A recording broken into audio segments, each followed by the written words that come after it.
yahdin. Bersamaku ada Robku yang akan memberikan aku petunjuk. Ini mirip dengan ucapan Nabi saat orang-orang musyrik sudah sampai di gunung apa itu yang Nabi bersembunyi di dalamnya? Gunung, kan Nabi hijrah tuh sama siapa?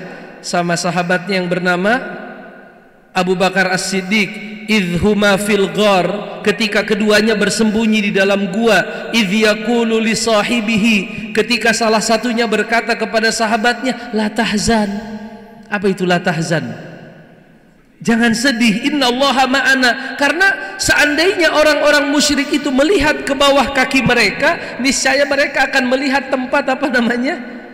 Persembunyian Nabi. Tapi saat itu Nabi Muhammad mengucapkan kalimat yang persis yang diucapkan Nabi Musa ketika mereka terdesak berada di sisi laut apa itu namanya? Laut Arab atau Laut Merah? Harus baca sejarah lagi. Laut Merah. Akhirnya Allah perintahkan Nabi Musa untuk memukul apa itu? Memukul tongkatnya. Fakana kataudil azim, maka berubahlah lautan itu menjadi apa?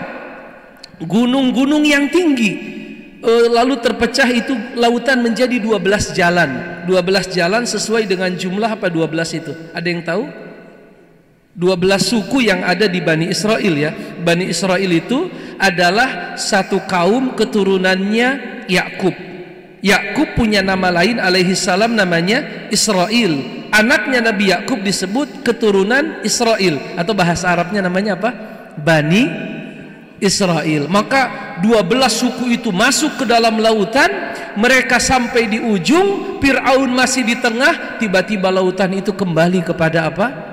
Kondisinya yang semula. Tenggelamlah Fir'aun dan selamatlah Nabi Musa. Nabi Musa menganggap itu adalah peristiwa yang besar. Maka setiap kali datang tanggal 10 Muharram, mereka berpuasa sebagai bentuk apa?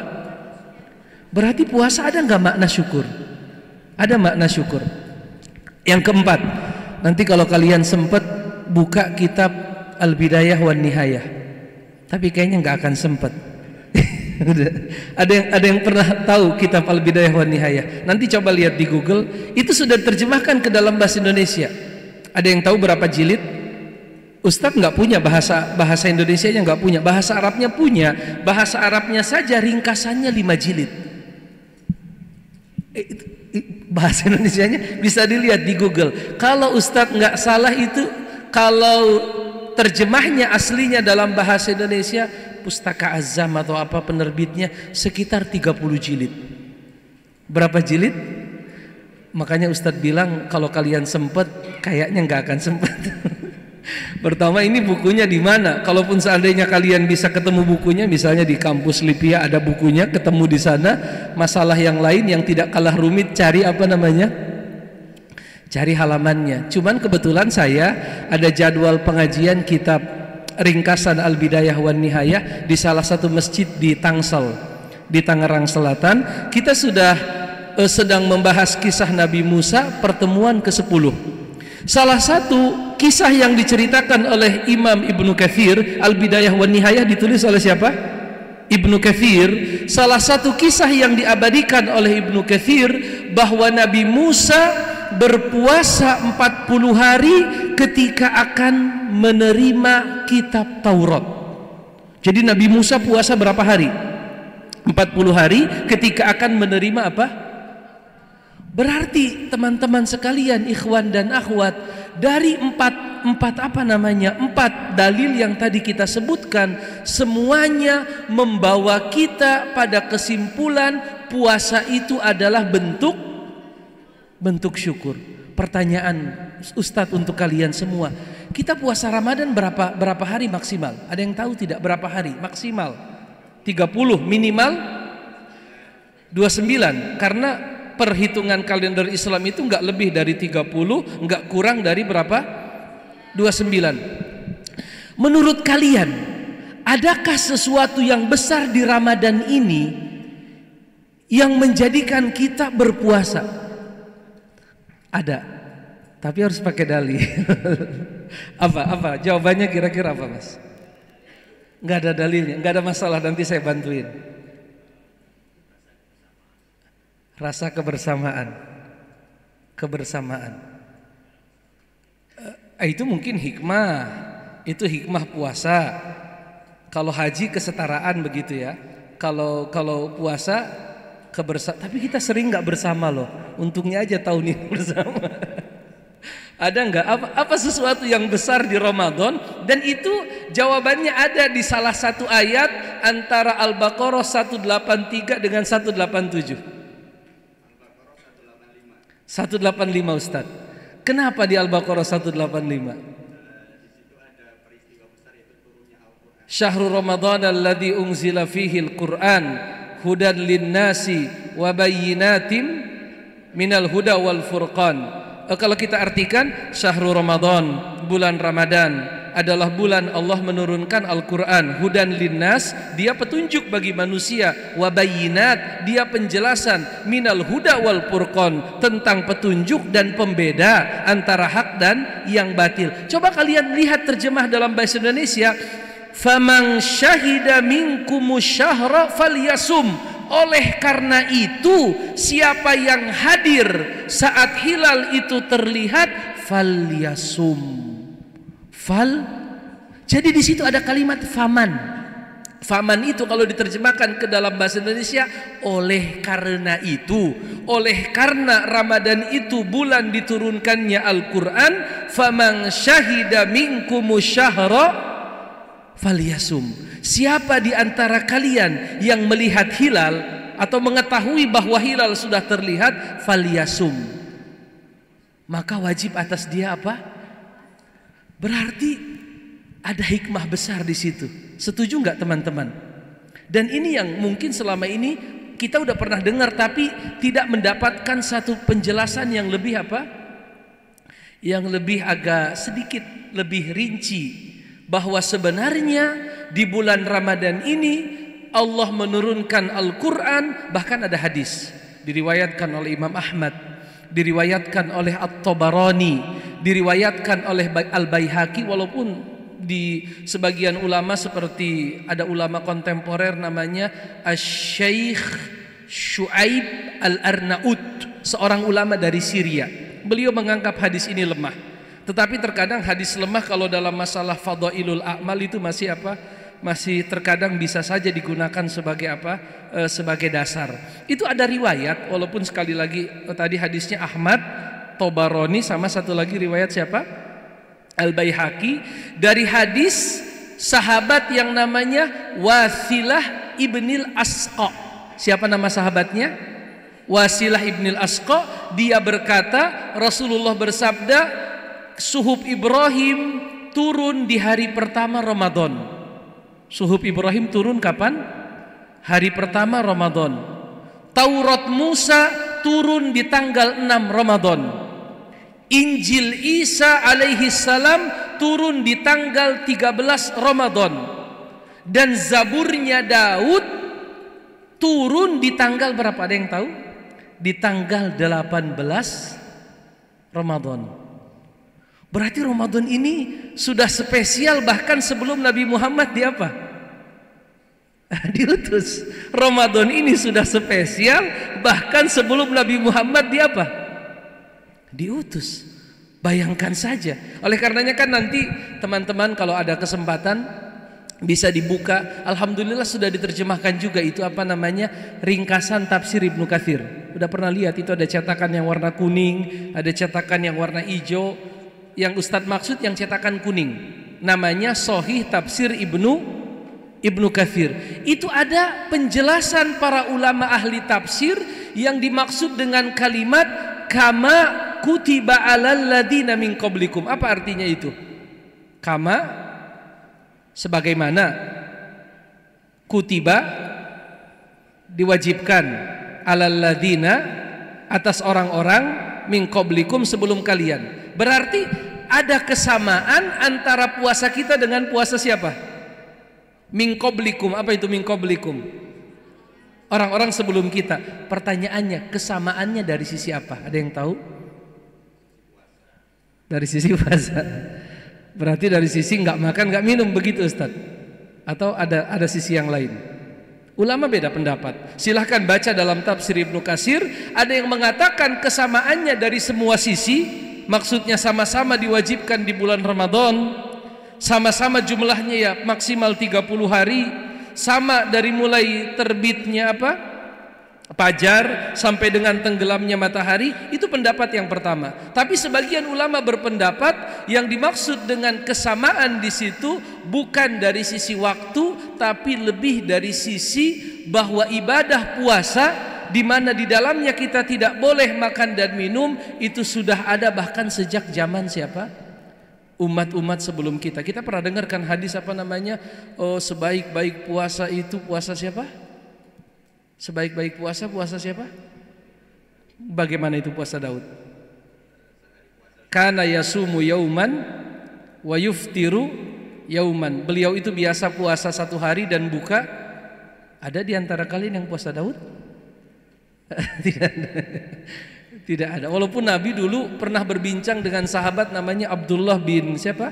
Abdullah bin Amr ya.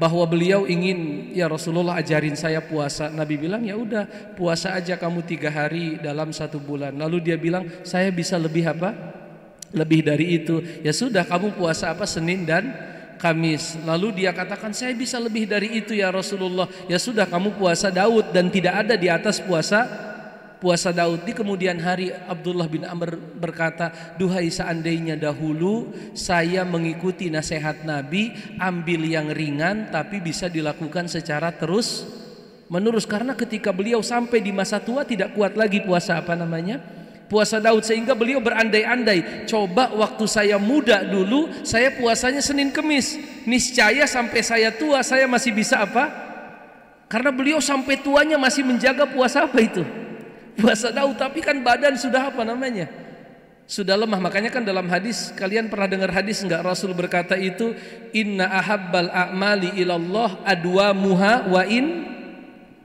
in qalla. Amal yang paling Allah cintai itu yang terus menerus walaupun sedikit ya, terus menerus tapi sedikit. Dan kalau kita baca sejarah itu Masya Allah ya, pernah enggak mendengar kisah seorang wanita yang nyapu masjid?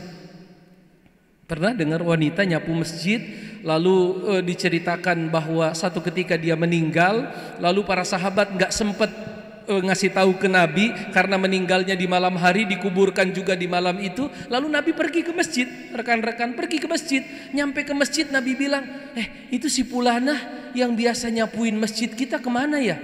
Apa jawaban para sahabat?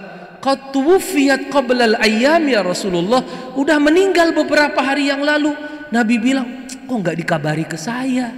Ya Rasulullah, itu kami mengurusnya malam hari, kami khawatir mengganggumu. Apa yang dilakukan oleh Nabi? Dullani, tunjukkan aku di mana kuburannya. Apa yang terjadi teman-teman? Nabi datang ke kuburan wanita tersebut, lalu Nabi menyolatkan wanita tersebut. Ini wanita apa ini? Boleh jadi kalau kita yang menilai ini ya biasa aja, marbot atau apa istilahnya, tapi di mata Nabi besar sekali nilainya. Pernah dengar nggak ada seorang wanita yang datang kepada Nabi mengeluh, ya Rasulullah inni usra wa inni atakasyaf. Ya Rasulullah, saya ini kena penyakit yang suka tiba-tiba kejang-kejang. Penyakit ayan epilepsi atau apa itu? Iya, ayan. Pernah lihat kan orang tiba-tiba jadi kejang-kejang. Tapi yang bikin dia nggak nyaman, mohon maaf ya teman-teman, yang bikin dia nggak nyaman ketika penyakit itu datang, seringkali atakasyaf, yaitu aurat saya tersingkap. Rasul bilang, terus apa yang bisa saya lakukan? Ya doain ya Rasulullah biar penyakit saya ini sembuh. Rasul bilang, saya doain kamu sembuh, tapi kalau kamu sabar, surga. Masya Allah, didoain sembuh ya. Tapi kalau sabar, surga. Para sahabat kalau udah ngedenger surga itu udah kayak kayak di film kartun kali yang muncul kayak awan begitu, lalu ada ada gambaran surga. Ya Rasulullah, ya pilih surga dong kalau begitu. Tapi ya Rasulullah, saya nggak masalah pilih surga, tapi saya minta satu hal. Apa itu ya Fulanah? Doain saya ya Rasulullah, kalaupun nanti penyakit saya ini kumat, jangan sampai aurat saya tersingkap.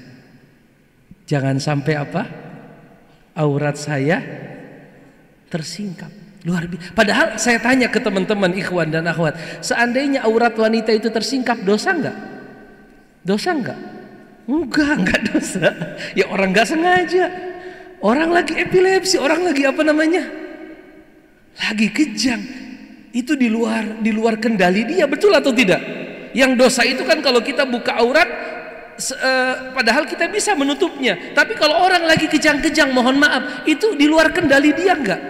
Di luar kendali dia. Menurut agama seandainya pun terbuka, masalah enggak? Enggak masalah. Tapi itulah iman. Iman itu kalau sudah masuk ke dalam hati yang paling dalam, kadang tubuh kita enggak sanggup menopangnya.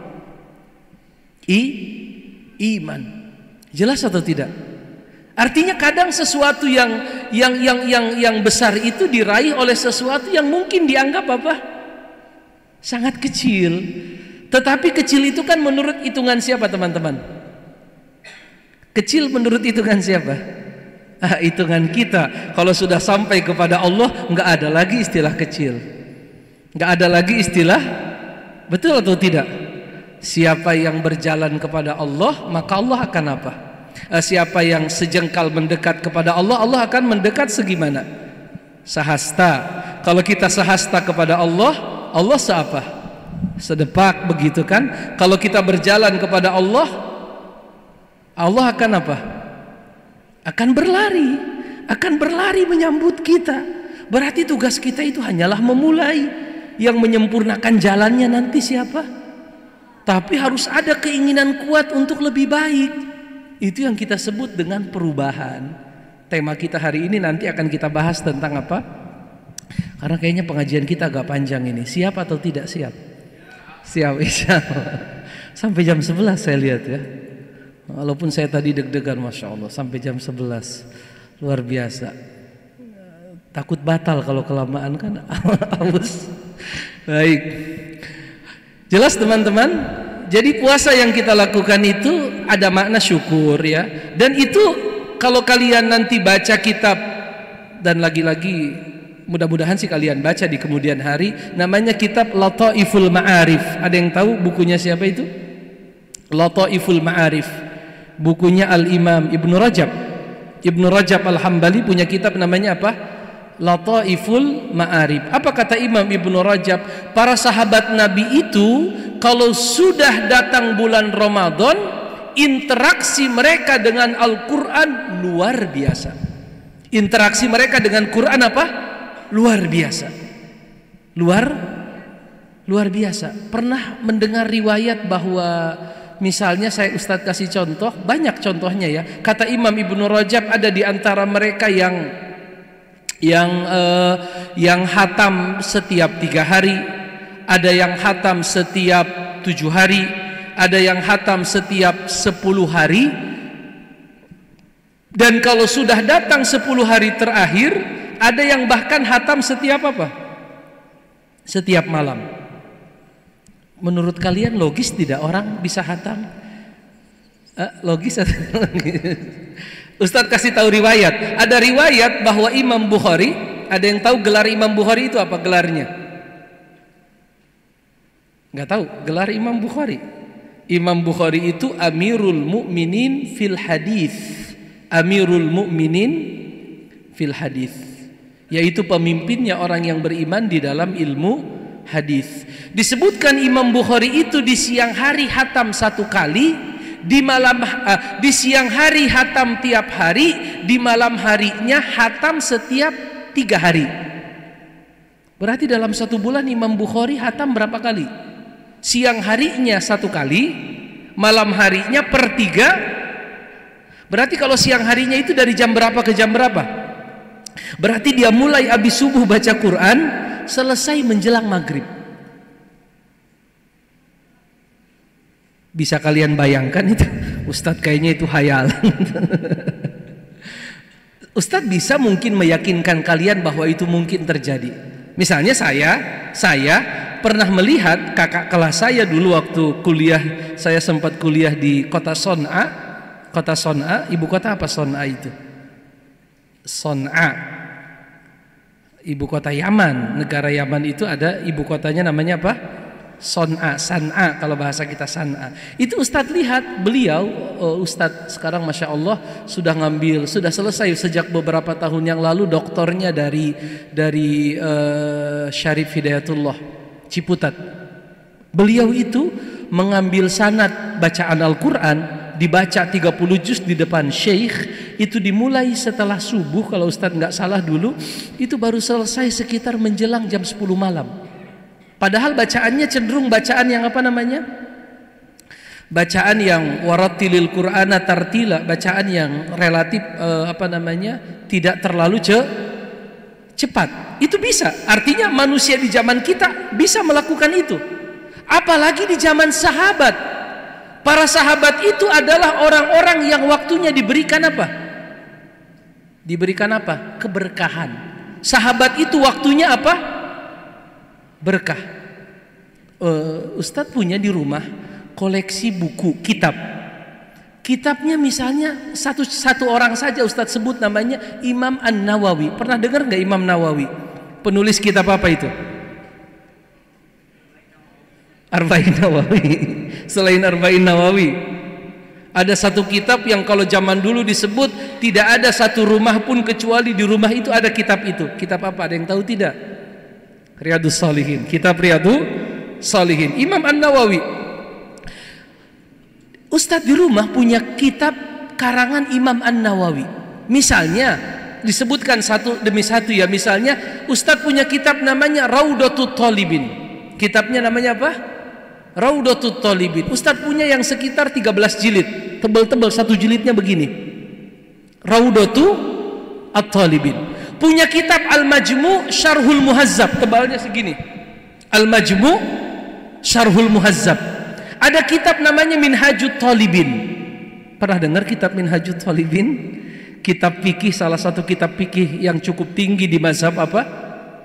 Imam Asy-Syafi'i. Ada juga kitab yang beliau tulis namanya Syarah Sahih Muslim. Artinya kalau kalian jumlah kertas yang beliau tulis, itu akan muncul satu angka yang membuat kita seolah nggak percaya. Apakah benar Imam Nawawi meninggal di usia 45 tahun dalam kondisi belum menikah? Belum menikah. Tapi kalau kita datang ke perpustakaan, itu satu ruangan tidak cukup mengumpulkan kitabnya siapa? Kok bisa begitu teman-teman? Itu yang kita sebut dengan keberkahan apa? Keberkahan waktu. Satu, keberkahan waktu. Yang kedua, kalau kalian ingin memahami seberapa dekat ulama salaf dengan Al-Quran, maka ingat-ingatlah seberapa dekat kita dengan handphone. Kita dekat nggak sama si apa yang kita sebut dia? Jangan dibilang setan. Maksudnya Ustadz membayangkan, saya membayangkan, jangan-jangan kedekatan para sahabat kepada Al-Quran seperti kedekatan kita dengan apa? Itu kan seandainya kita nggak lagi di pengajian, kalau dihitung, kalau pakai statistik per berapa detik kita buka apa? Bayangin aja, kalau ini Quran, kira-kira logis nggak dalam satu hari kita bisa menghatamkan Quran? Logis banget. Apalagi mereka kan nggak perlu lihat yang begini ya. Jangan-jangan teman-teman ada nggak membayangkan kita bisa lupa surat Al-Fatihah? Kebayang nggak kalau ada orang lupa surat Al-Fatihah? Enggak, kalau Ustaz sih nggak ngebayangin, apalagi dia orang Islam asli beneran begitu, yang sholat 5 waktu, rasa-rasanya sulit dibayangkan kalau dia akan lupa surat. Bahkan orang mungkin bilang, oh baca Fatihah sambil apa? Bisa sambil tidur, bisa sambil ngapain aja. Bahkan kita bisa baca Al-Fatihah sambil sibuk melakukan aktivitas yang lain. Saking apanya? Saking melekatnya di kepala kita. Maksud Ustadz begini, jangan-jangan para sahabat Nabi, khususnya para ulama seperti Ibnu Abbas, seperti Ibnu Mas'ud, seperti siapa lagi yang kalian kenal jago baca Quran? Siapa itu sahabat Nabi yang suaranya membuat Nabi kagum? Abu Musa Al-Asy'ari. Ada sahabat Nabi yang selalu dipanggil oleh Nabi untuk baca Quran. Lalu sahabat itu bilang, ya Rasulullah, kok saya sih yang baca Quran? Kan Quran turunnya kepadamu. Nabi bilang, iya, aku suka mendengar Quran dari selainku. Itu Ibnu Mas'ud. Jangan-jangan, konsentrasi, jangan-jangan hafalan para ulama salaf terhadap Al-Quran kekuatannya seperti hafalan kita kepada Al-Fatihah. Jelas atau tidak? Jangan-jangan kalau bagi para sahabat seperti Ibnu Abbas, antara Al-Fatihah dengan Al-Baqarah itu nggak ada apanya. Kalau kita kan kalau disuruh Al-Fatihah, tapi kalau Al-Baqarah misalnya itu akan kerepotan, betul tidak? Tapi kalau kita disuruh Al-Fatihah, auzubillahi minasyaitonirrajim, bismillah, cepat sekali karena saking apanya. Jangan-jangan persangkaan baik kita kepada mereka, jangan-jangan kekuatan hafalan mereka terhadap Al-Quran yang jumlahnya 100 berapa surat itu? 114 surat itu seperti kuatnya hafalan kita kepada apa? Al-Fatihah. Jelas atau tidak teman-teman? Dan itu sebenarnya yang menjadi rahasia kenapa para sahabat begitu dekat dengan Al-Quran kalau datang bulan apa? Bulan Ramadan. Jelas atau tidak? Baik.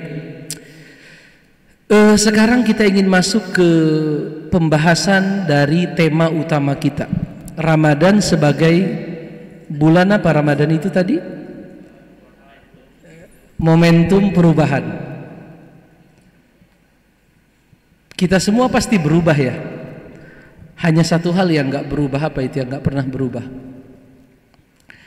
Semua hal akan berubah kecuali satu hal yang nggak pernah berubah. Ada yang bilang yang nggak pernah berubah cuman rasa sayang seorang ibu kepada anaknya ya. Semuanya berubah kecuali ibu. Saya juga merasakan begitu. Semua hal bisa berubah kecuali ibu. Dia nggak pernah berubah. Betul atau tidak? Saya pernah lihat video, sepertinya sih dari perwajahan mereka kayaknya di Cina itu ya. Ibunya sudah berusia lebih dari 80 tahun, sedangkan anaknya mungkin usianya 60 tahun. Mereka tinggal satu rumah. Itu ada video di media sosial di mana ibu yang usianya sudah 80 sekian tahun itu memberikan permen kepada apa? Anaknya yang usianya juga tidak kalah dengan dia, sudah berapa? 60 tahun. Atau pernah lihat ada seorang laki-laki yang cacat sejak lahir, itu diurus oleh ibunya. Ibunya sudah sampai lanjut usia dan anak itu pun sudah tua. Di kemudian hari ibunya itu meninggal. Sehingga anak yang memiliki kebutuhan khusus ini tidak ada lagi yang mengurus dia, sehingga menjadi ramai videonya. Sekian puluh tahun ibunya dengan sabar akhirnya orang bilang semuanya berubah kecuali kecuali kasih sayang ibu. Maka jagalah sosok yang kasih sayangnya nggak akan pernah berubah. Tapi Ustadz sebenarnya nggak mau ngomong itu. Semuanya berubah, yang nggak berubah itu cuma satu. Apa itu? Perubahan. Semuanya akan berubah, yang nggak berubah hanyalah perubahan. Betul atau tidak? Satu-satunya yang tidak berubah adalah bahwa semuanya akan berubah. Tinggalkan masalahnya seorang muslim itu ingin berubah kemana? Yang lebih baik tentunya ya. Dan perubahan itu kan sebenarnya adalah satu perjuangan yang kuat agar kita komitmen menjalankan perintah Allah. Itu perubahan bagi Ustadz, itu artinya. Perubahan bagi saya adalah satu perjuangan terus menerus untuk istiqomah menjalankan perintah Allah, atau perjuangan yang panjang untuk bisa istiqomah ya di jalan Allah Subhanahu wa taala. Itu perjuangan perubahan. Dan lawannya adalah kita berjuang agar kita jangan sampai berubah kepada arah yang tidak baik ya.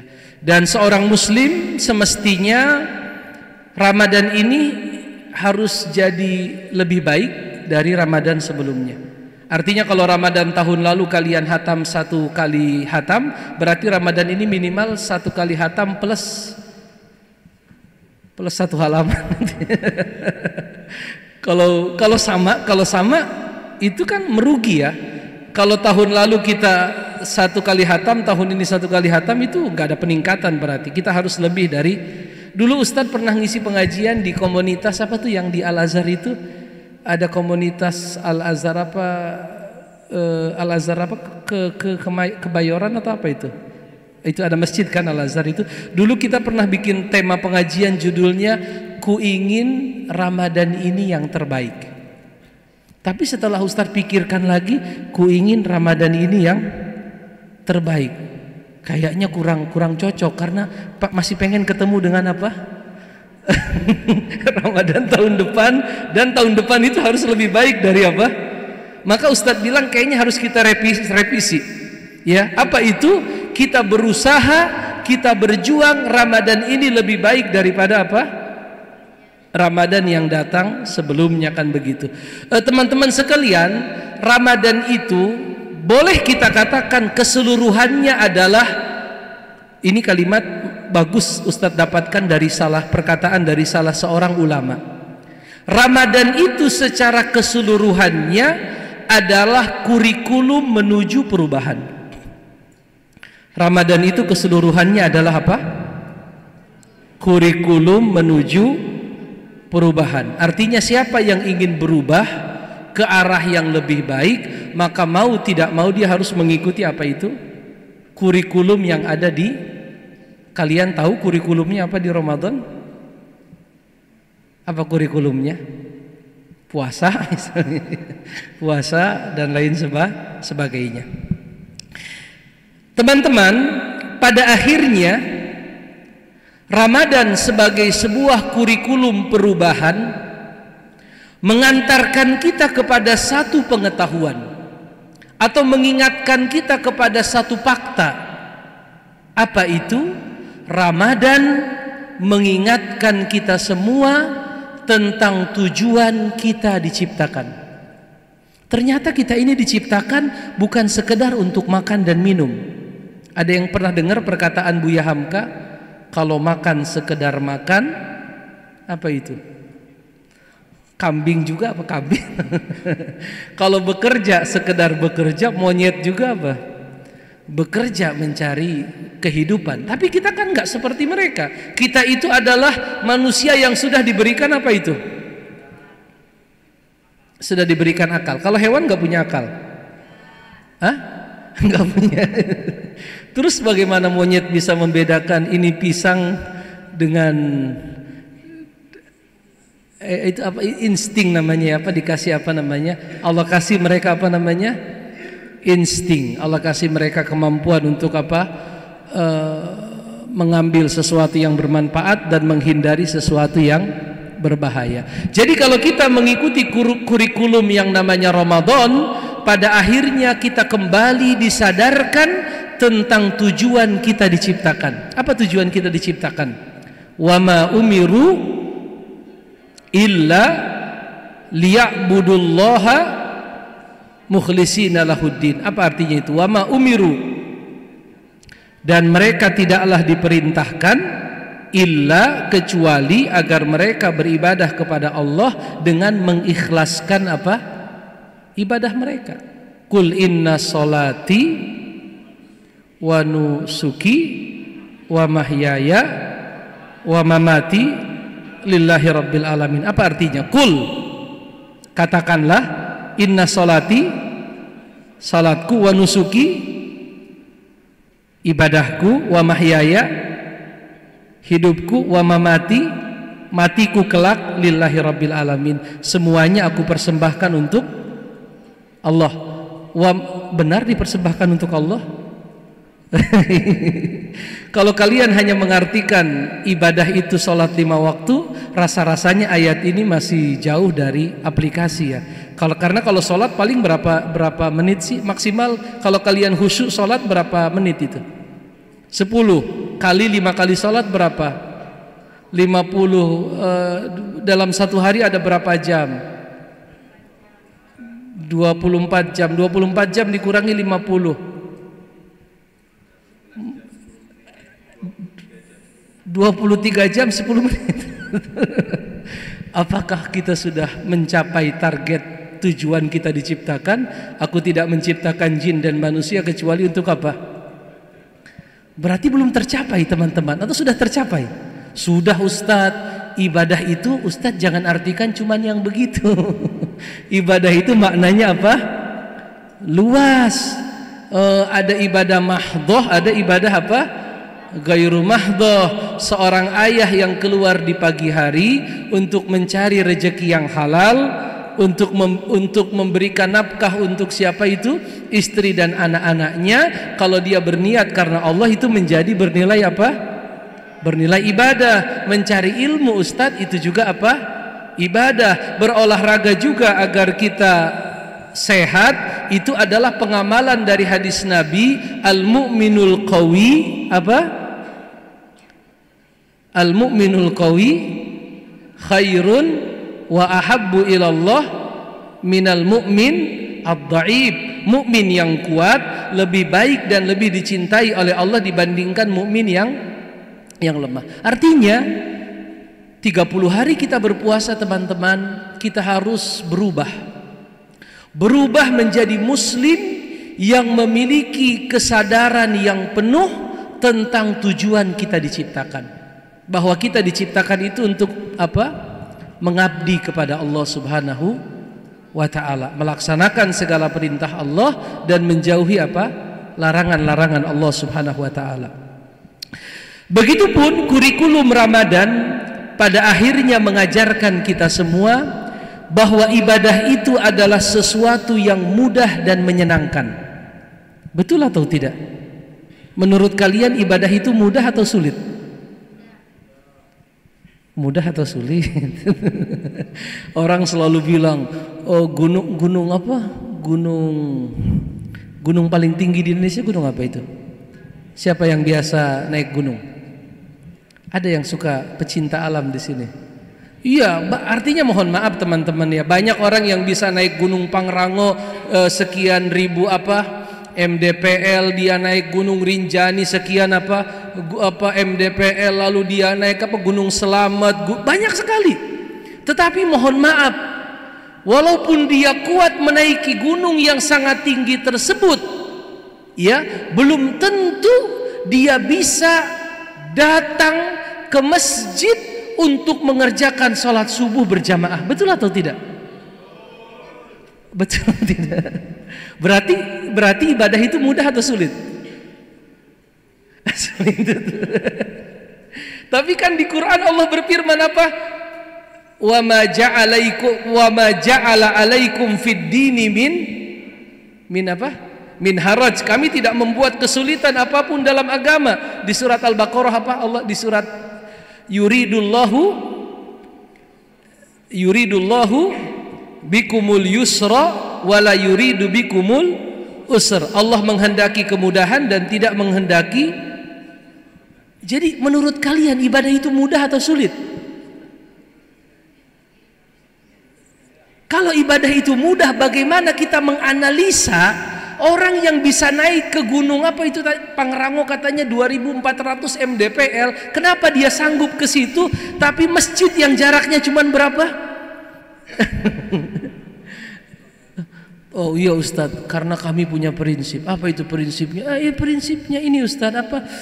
Kami itu anak-anak muda yang punya prinsip kecil disayang, lalu apa namanya, remaja senang-senang, lalu apa namanya, tua kaya raya, lalu mati apa? Masya Allah, indah banget itu. Memang lu punya orang dalam. Dulu kan begitu ya, kecil disayang, lalu apa dewasa apa kaya raya, lalu tua bahagia, mati apa? Masya Allah, kalau memang rangkaian hidup bisa disetting segitu indahnya, enak banget gitu. Tapi kan pertanyaannya, apa tadi Ustadz bilang, memang lu punya apa? Punya orang dalam kan gitu. Di Indonesia kan ada istilah apa? Ordal. Apa itu ordal? Tapi kan masalahnya nggak begitu teman-teman. Man asya ala syai'in mata alaihi. Man asya ala syai'in mata alaihi. Apa artinya itu? Siapa yang hidup di atas satu kebiasaan, besar kemungkinan dia akan mati dalam kondisi apa? Betul tidak? Ya, artinya sebenarnya ada seorang dulu di tahun berapa ya? Di tahun 2000-an atau kurang dari itu, ada seorang yang dikenal sebagai seorang yang berjihad dari Arab Saudi, berjihad membantu saudaranya yang ada di Chechnya. Pernah ngedenger nggak? Ada negara namanya apa? Chechnya. Ada di sana ada pegunungan namanya Pegunungan Kaukasus. Belum pernah dengar kan? Belum. Itu panglima siapa namanya? Ada yang tahu? Dia dikenal dengan nama Khattab. Panglima Khattab. Dia katakan bahwa sebenarnya kematian itu adalah seni yang kamu bisa tentukan bagaimana kamu meninggal. Hanya saja ilmunya ada di sisi Allah, kepastiannya ada di sisi. Teman-teman, Ustadz salah nggak kalau mengatakan bahwa kematian itu akan terjadi di dalam 24 jam yang kita lewati kan? Sehari ada 24 jam. Di 24 jam itulah kita akan meninggal, kan begitu? Maka kalau kita ingin tahu bagaimana cara kita meninggal, maka lihatlah apa yang paling dominan di 24 jam itu, betul atau tidak? Kalau selama ini di dalam 24 jam yang paling dominan apa? Dari 24 jam umur kita, yang paling memakan banyak waktu itu apa? Tidur berapa jam? Tidur berapa jam? Tidur 7 jam ada? 6 jam. 6 jam dari 24 berapa persen itu? 25% ya. Berarti ada 25% kemungkinan kita meninggal dalam kondisi apa? Tidur. Kira-kira apa ya satu amalan yang cukup panjang yang kalau kita lakukan maka potensi kita meninggal baik itu besar? Saya rasa puasa. Puasa itu durasinya berapa itu? 13 jam. 13 jam itu memakan berapa itu? Setengah hari, artinya ada kemungkinan 50% dalam satu hari kita berpotensi meninggal dalam kondisi apa? Berpuasa. Kalau baca Quran kayaknya nggak lama itu baca Quran, berapa menit durasinya? Maksud Ustadz bahwa kematian itu adalah gambaran dari kehidupan. Kematian itu gambaran dari kehidupan. Terakhir ya, Ustadz ingin tutup sesi ini dengan satu kisah nyata. Saya dengar beberapa tahun yang lalu, kisah dari seorang imam di salah satu masjid di Timur Tengah. Disebutkan, diceritakan ada seorang kakek-kakek ya seorang bapak yang sudah pensiun, sudah lanjut usia, sama kayak di Indonesia. Biasanya orang-orang pensiun banyak mengisi saf-saf pertama di masjid. Singkat cerita, entah kenapa satu ketika si kakek tergerak untuk mendatangi sang imam, lalu berkata, "Wahai imam, kamu kan banyak hafal hadis Nabi, ajarkan dong saya sesuatu dari hadis Nabi yang saya amalkan, kemudian saya sampaikan ke banyak orang." Sang imam terdiam, lalu tiba-tiba dia berkata, "Ada satu hadis, dengarkan baik-baik ya wahai syekh, wahai kakek, mudah-mudahan hadis ini bermanfaat untukmu." "Iya, apa itu hadisnya?" Rasul kita pernah bersabda, kalimatani, apa itu kalimatani? 2 kalimat, khafifatani alal lisan, ringan diucapkan di lisan, tsaqilatani fil mizan, 2 kalimat yang ringan di lisan, dicintai Ar-Rahman, berat di timbangan. Subhanallah wa bihamdihi, subhanallahil azim. Sang kakek bilang, itu hadisnya bagus banget, tolong dong diulang beberapa kali biar saya hafal. Sang imam bilang, gak ada masalah, saya ulang. Kalimatan, 2 kalimat, khafifatani alal lisan, ringan kalau diucapkan di lisan, berat di timbangan, dicintai Ar-Rahman. Sang kakek bilang, insya Allah saya sudah hafal. Lalu apa yang terjadi teman-teman? Setelah itu si kakek benar-benar menghafalkan hadis ini dan mengamalkannya. Dalam bentuk apa dia mengamalkan? Tidaklah dia ketemu dengan siapapun kecuali dia sampaikan. Ketemu dengan anaknya, "Wahai anakku, 2 kalimat yang ringan di lisan, berat di timbangan, dicintai Ar-Rahman, subhanallah wa bihamdi, subhanallahil Azim, dia ketemu menantunya, ketemu tetangganya, ketemu kawannya, ketemu siapapun, pasti dia sampaikan hadis tersebut. Satu ketika teman-teman, si kakek itu tidak lagi hadir di masjid. Semua orang bingung, kemana itu si kakek? Biasanya dia berada di saf yang mana? Yang terdepan. Sampai satu ketika datanglah seorang pemuda ke masjid tersebut, lalu mencari di mana imam masjid ini. Lalu dikatakan itu di ruangan itu imamnya. Lalu dia masuk ke dalam ruangan itu, lalu berkata, kamu bukan imam yang namanya Fulan? Iya, ada apa? Saya anak si kakek yang biasa sholat di sini. Oh iya, itu ayah Anda? Iya, ayah saya. Kemana beliau? Kok tumben sudah lama nggak sholat berjamaah? Ah, itulah yang pengen saya ceritakan. Kamu ini namanya sering disebut oleh ayah saya. Tapi qadarullah, beberapa hari yang lalu, beberapa waktu yang lalu, ayah saya itu sakit. Lalu tidak sadarkan diri, dirawat di rumah sakit. Kondisinya berat sekali. Kami mengunjunginya secara rutin. Satu ketika kami mengunjunginya, anaknya, cucunya, mantunya kumpul di rumah sakit. Allah takdirkan pada hari itu tiba-tiba saja ayah kami itu terbangun. Bersama kami ada seorang dokter yang mendampingi kami untuk menjenguk ayah kami itu. Kami senang sekali karena tiba-tiba matanya terbuka. Setelah mata ayah kami terbuka, dia melihat di sekelilingnya, semuanya sudah dia kenal kecuali sang dokter. Tiba-tiba dia berkata, tentunya dokter kan pakaiannya khas ya.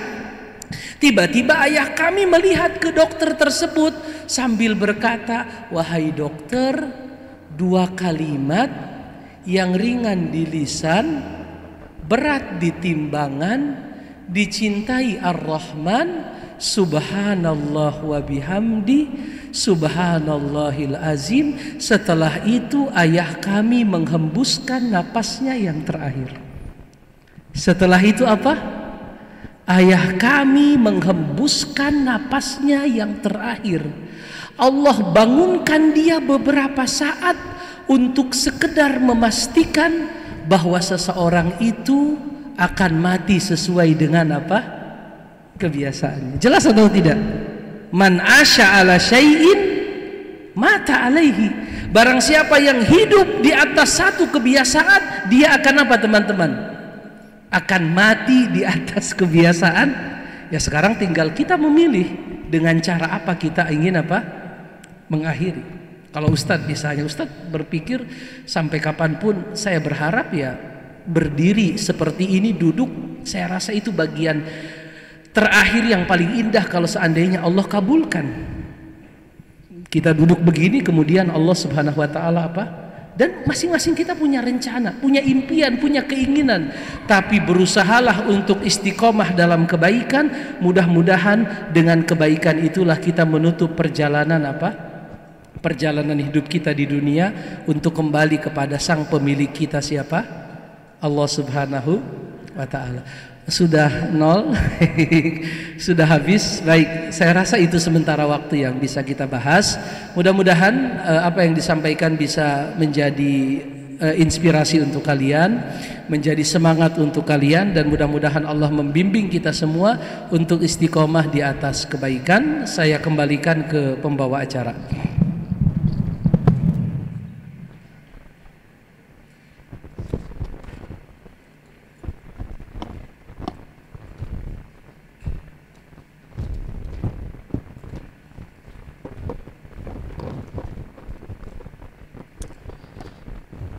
Alhamdulillah, jazakumullah khairan kepada Ustadz Rizky Nasution yang telah menyampaikan materi pertama. Masih pada fokus semuanya? Masih? Masih pada semangat teman-teman semua? Masih pada semangat gak? Masih? Kita lanjut ya ke sesi selanjutnya, yakni sesi tanya jawab. Kita membuka kuota 2 orang, 1 orang ikhwan, 1 orang akhwat untuk bertanya. Silakan angkat tangan dan memperkenalkan dirinya. Dari ikhwan dulu apa akhwat dulu? Ayo. Ikhwan ada? Akhwat? Ada. Silakan.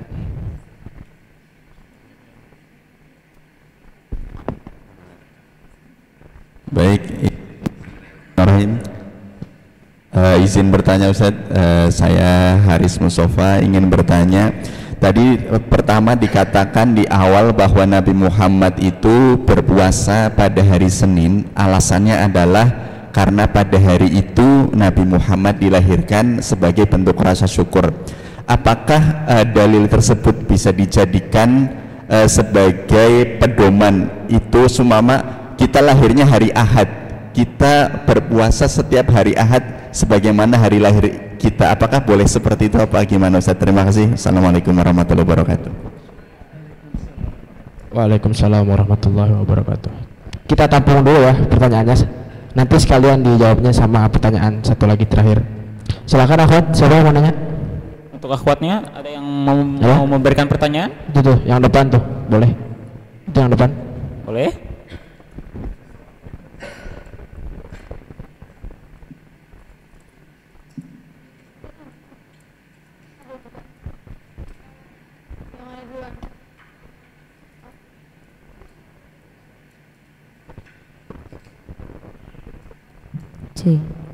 Bismillahirrahmanirrahim. Nama saya Mutia Salas Nabila.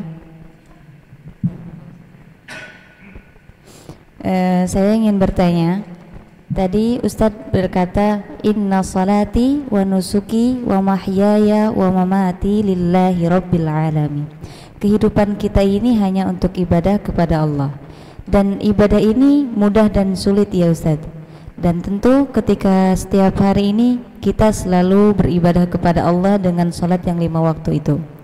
Terkadang iman kita tergoyahkan, terkadang berada di iman yang kuat dan iman yang lemah. Ketika iman yang kuat kita pasti merasa ya Allah ini ibadah ini terasa enak dan rasanya kita seperti dekat dengan Allah. Dan ketika ibadah kita sedang lemah, iman kita sedang lemah, apa yang harus kita lakukan Ustaz? Jazakillah khair. Jazakallah khair. Oke, terima kasih kepada yang sudah bertanya. Sekarang kita beri kesempatan Ustadz untuk menjawab. Tafadhol Ustadz. Pertanyaan pertama dari Ustadz Haris tadi ya, bahwa Nabi itu puasa tiap Senin karena itu hari di mana Nabi dilahirkan. Apakah kita boleh melakukan itu juga atas dasar perbuatan Nabi? Tentunya kalau Nabi ya kelahirannya besar banget, itu satu peristiwa besar. Kalau kita ya besar juga sih, besar bagi orang tua kita minimal. Oleh karenanya menurut saya nggak bisa. Karena kalau seandainya itu bisa dilakukan, Abu Bakar melakukan hal yang sama, Umar melakukan hal yang sama, Utsman melakukan hal yang sama. Mereka orang-orang besar. Atau Muhammad Al-Fatih yang sudah melakukan hal yang besar, atau Khalid ibnul Walid. Tapi itu tidak menjadi kebiasaan yang dilakukan oleh salaf, generasi terdahulu. Oleh karenanya menurut saya kalau puasa secara spesifik tidak dikenal dengan istilah puasa sunnah hari kelahiran. Oh tapi Nabi melakukan itu, oh Nabi spesial. Laqad ja'akum rasulun min anfusikum azizun alaihi ma anittum harisun alaikum bil mu'minina raufur rahim. Telah datang kepada kalian seorang rasul dari jenis kalian ya, berat terasa olehnya melihat penderitaan kalian, sangat semangat mengajarkan kebaikan, dia sangat lembut berkasih sayang kepada orang yang beriman. Wa ma arsalnaka illa rahmatan lil alamin, tidaklah kami mengutus engkau kecuali sebagai rahmat. Adapun kita ya kita bukan siapa-siapa, kelahiran kita tidak banyak berarti apapun, minimal sampai hari ini. Tapi mudah-mudahan kedepannya Allah berikan kita taufik bisa melakukan hal yang bermanfaat untuk apa? Untuk orang banyak, sehingga barangkali nanti kebaikan kita akan selalu diingat. Itu yang kita harapkan kan, khairun nas anfa'uhum linnas, sebaik-baik manusia itu yang paling bermanfaat. Yang kedua, kaitan dengan hidup kita ini untuk ibadah. Lalu apa yang harus kita lakukan ketika kita futur, ketika kita lemah dan lain sebagainya? Ustadz mungkin akan jawab dari sisi yang lain. Pertanyaannya mirip, tapi dengan bahasa yang lain, dengan susunan kata yang lain.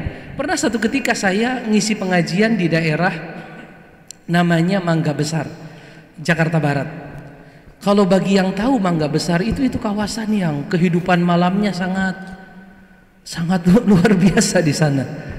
Saya ada pengajian di sana sebulan itu 6 kali. Ada yang rutin setiap pekan, ada yang per 2 pekan sekali. Singkat cerita, ada pemuda datang ke saya lalu berkata, "Ustadz, kasih saya nasihat dong.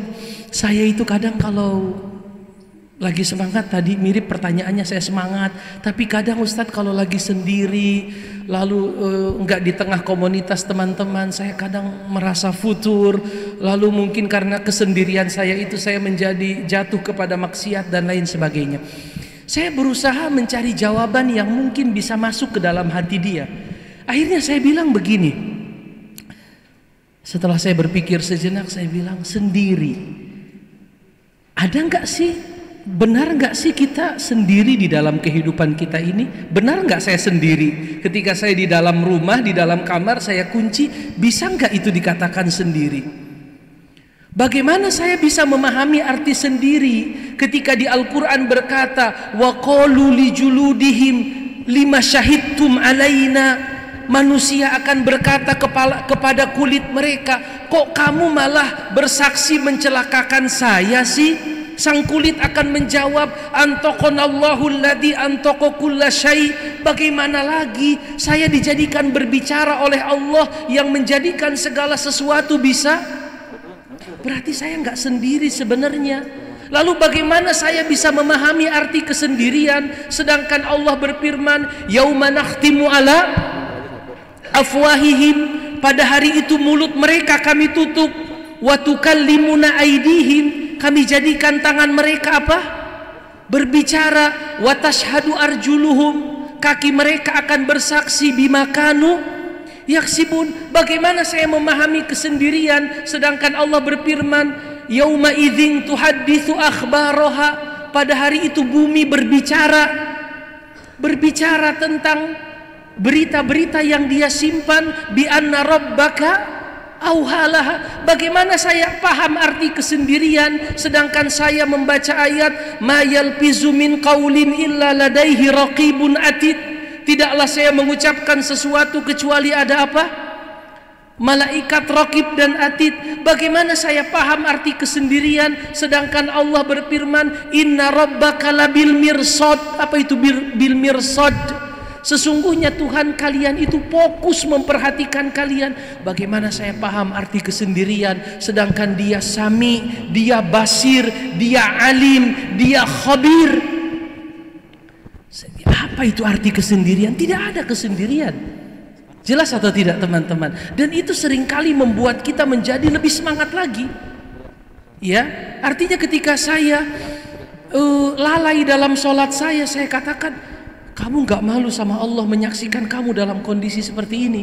Atau ketika kita lagi sholat mikir kemana-mana, kamu gak malu sedang berhadapan dengan Allah, kamu tidak bisa apa? Itu nilai-nilai seperti itu penting kita hadirkan. Kadang ada kondisi di mana kita lelah sekali. Sampai rumah kadang 2:30 sore, misal ya, 2:30 sore. Setelah dari pagi di luar, 2:30 sore nyampe rumah. Lalu kita katakan dalam hati, kayaknya tidur 1/2 jam enak nih, sambil nunggu waktu. Tapi kan kadang nggak bisa langsung tidur. Tapi kadang setan itu pas giliran tinggal azan 10 menit, 5 menit, baru dia dibikin apa? Udah tinggal 10 menit lagi azan asar, baru kita dibikin apa? Bikin ngantuk. Lalu tiba-tiba anak-anak kadang suka nyamperin, udah azan, udah apa? Itu kan mata kita beratnya luar biasa. Salah satu yang kadang suka saya praktekkan dalam hidup saya apa coba? Saya katakan, saya berbincang dengan diri saya, jangan-jangan ini sholatmu yang terakhir loh. Jadi saya nggak ngomong sama orang, tapi ngomong sama siapa? Pikiran kita ini jangan-jangan sholatmu yang iya juga. Jadi kita ngomong sendiri, bangkit sendiri, dan kan dikatakan begitu ya, bahwa ada riwayat siapa itu bukan hadis, perkataan siapa, Amr bin As, sahabat Nabi, beramal di dunia seolah beramallah untuk akhirat, ka'annaka apa? Tamutu godan, beramallah untuk akhiratmu seolah-olah esok kamu akan apa?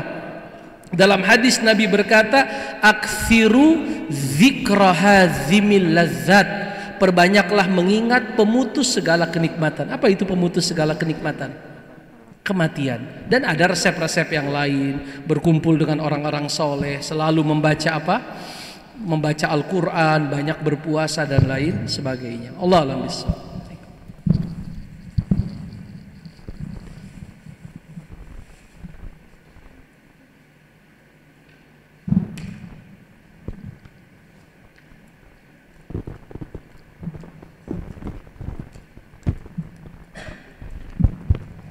Oke, Masya Allah, Alhamdulillah. Terima kasih atas jawaban yang sangat luar biasa sekali dari Ustadz Rizky. Dan sekali lagi kami mau untuk mengingatkan, kami mau mengajak kepada seluruh peserta hari ini untuk mencatat dan merangkum materi yang disampaikan oleh Ustadz. Dan jangan lupa untuk diunggah ke Instagram dan mention akun Instagram Kamil MRPBS, yaitu di @kamilmrpbs, dengan yang bagi merangkum dengan 4 perangkum terbaik akan mendapatkan hadiah dan akan kami umumkan di sore hari nanti. Oke, sebagai apresiasi yang tadi nanya, insya Allah akan ada hadiah. Nanti langsung aja kontak ke panitia ya. Kita lanjut aja ya. Menutup sesi pertama ini, kami persilahkan kepada Ustadz Rizky Nasution untuk memberikan closing statement. Tafadhol. Teman-teman sekalian, ikhwan dan akhwat yang mudah-mudahan diberkahi Allah Subhanahu wa taala, kita semua harus berubah menjadi orang-orang yang terbaik. Saya rasa kita harus menempatkan target yang paling yang paling tinggi di dalam kehidupan kita, karena kita sudah diberikan anugerah oleh Allah yang sangat besar. Allah berfirman, wa antumul a'launa in kuntum mu'minin. Kalian ini orang-orang yang tinggi, orang-orang yang mulia seandainya kalian beriman. Artinya bahwa modal kita sangat bagus. Allah sudah berikan kita hidayah Islam, Allah berikan kita hidayah iman, di tengah-tengah kita ada Al-Quran. Maka tentunya modal yang besar itu harus kita maksimalkan untuk mencapai hal-hal yang yang besar. Nabi Muhammad itu hanya hidup 63 tahun. Dari 63 tahun itu 23 tahunnya beliau lewati sebagai seorang nabi dan rasul ya. Sebelumnya 1 sampai 40 beliau ya manusia biasa yang tidak diangkat jadi nabi dan rasul. Lalu menjadi rasul itu 23 tahun. Lalu zaman Khulafaur Rasyidin sekitar berapa, 30 tahun ya. Zaman Khulafaur Rasyidin, artinya kurang dari 50 tahun. Kurang dari berapa? Kurang dari 50 tahun semenjak Nabi Muhammad diutus, umat Islam itu telah berhasil mewarnai dunia ini, bahkan mengubah arah peradaban dunia ini. Nanti silahkan dibaca sejarah, kurang dari 50 tahun setelah Nabi meninggal, kita berhasil mengalahkan 2 imperium terbesar yang pernah dikenal oleh manusia, Romawi dan Persia. Dan kalian akan bingung melihat begitu cepatnya proses itu, tapi jawabannya sebenarnya sederhana. Yang menjadikan itu semua bisa terjadi karena mereka berpegang teguh dengan Al-Quran. Karena mereka semua berpegang teguh dengan Al-Quran. Innallaha yarfa'u bihadzal kitabi aqwaman wa yadau bihil akharin. Dengan Al-Quran ini Allah mengangkat sebagian kaum dan merendahkan sebagian kaum yang orang Arab itu sebelum datang Nabi nggak punya peradaban, betul atau tidak? Fir'aun itu bukan Arab, dia orang Kibeti. Persia itu bukan Arab. Irak kerajaan Babil, taman-taman bergantung, Raja Hammurabi, Nebukadnezar, Raja Namrud dan lain sebagainya, itu bukan orang Arab. Orang Arab baru memiliki peradaban setelah kapan? Setelah diutusnya Nabi Muhammad sallallahu alaihi. Kenapa mereka bisa gemilang? Dari Mekah sana bisa sampai ke sini, kemana namanya ini, ke Pasar Minggu. Kebayang nggak? Jadi kalau kalian duduk nanti di luar masjid, lalu azan dikumandangkan, kalian katakan dalam hati kalian, ya Rasulullah, dakwahmu sudah sampai ke tempat ini. Ya Rasulullah, dakwahmu sudah sampai kemana? Ke tempat ini. Kok bisa sampai ke tempat ini? karena mereka berpegang teguh dengan Al-Quran.